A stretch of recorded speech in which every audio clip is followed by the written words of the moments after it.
আমার নাম হইতেছে নূর। আমি গাজীপুর থেকে আসছি। আর যার জন্য আসছি তার নাম হচ্ছে রেজাউল করিম। ও হচ্ছে আপনার রেজাউল করিমের বাসা হচ্ছে সিরাজগঞ্জ, বেলকুচিতে থাকে। আর ও স্থায়ী ঠিকানা হচ্ছে আপনার চেরাকালী। তো আমাকে ওর সাথে আমার 4 বছরের বন্ধুত্ব, ওই বন্ধুত্বের অপব্যবহার করে ফুসলায় ফাসলায় আমাকে ও রেপ করে। আমি ওর রেপের বিচারের জন্য আমি এই প্রেস ক্লাবে আসছি আজকে থার্ড টাইম আমি আসছি। আমি চাই ওর ভিডিও এমনভাবে ভাইরাল হোক, ওকে যেন পুলিশ খুব তাড়াতাড়ি দ্রুত ধরতে পারে, যেহেতু ওর নামে মামলা নেওয়া হয়েছে। আপনাকে কীভাবে রেপ করলো? আমাকে রেপ করছে হচ্ছে আপনার 4 বছরের বন্ধুত্ব। তারপর সেই বন্ধুত্বের সুযোগ নিয়ে ও আমাকে আপনার বন্ধুত্বের সুযোগ নিয়ে আমাকে এমনভাবে বিশ্বাস করাইছে যে না ও ঠিকঠাক আছে আমার গায়ে। 4 বছর ওর সাথে আমি কোথাও যাইনি। হঠাৎ করে ও একবার আমাকে একটা জায়গায় নিয়ে যেয়ে আমাকে রেপ করে।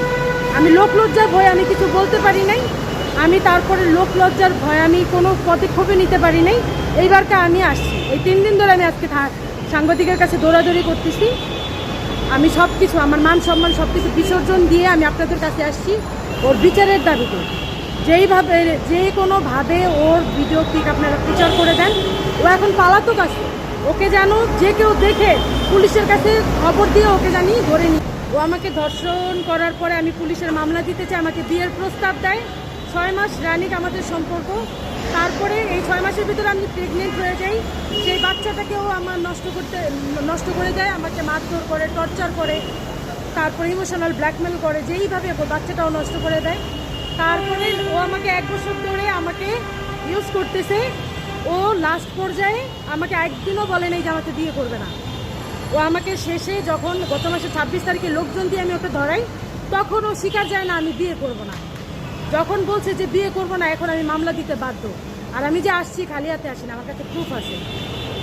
আর আগের ভিডিওটা মেলামেশার কি প্রুফ আছে? হ্যাঁ, আপনাদের শারীরিক মেলামেশার প্রুফ আছে, এটা বলেন। আমার হ্যাঁ, আমাদের মামলা তো নিচে এমনিই নাই নাই, আমার কাছে প্রুফ আছে বিধাই পুলিশে মামলা নিছে। ওরা তদন্ত করছে, যাচাই বাছাই করছে, ওরা আমার ভিডিও আছে, সব কিছুই আছে।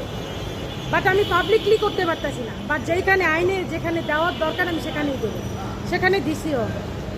সব কিছু যাচাই বাছাই করে মামলাটা নিছে। আমি এখন চাই যে ওর যেন ওর যেন বিচার। ও আমাকে এখন বলতেছে মামলা তুলে নিতে বিয়ে করবে। আমি তো বিয়ে করবো না ভাই। ও আমাকে 1 বছর ধরে ধোকা দিতেছে। এই মানুষটাকে আমি বিয়ে করবো না। বিয়ে করে আমাকে যে মেরে ফেলবে না তার কোনো গ্যারান্টি নেই। ওকে আমি ভুলেও বিয়ে করতে পারবো না। আমি ওর বিচারই চাই, যেহেতু ও পালাতক আছে। যেইভাবে হোক আপনাদের সহযোগিতায় যদি পুলিশের কাছে পুলিশ যেন আপনাদের সহযোগিতায় ওকে ধরতে পারে খুব দ্রুত, আপনারা এটা প্রচার করতে পারেন। আপনাদের মন মতো প্রচার করে দেন, ওর পিক সহ দেন, যেই দেখবে তাকে।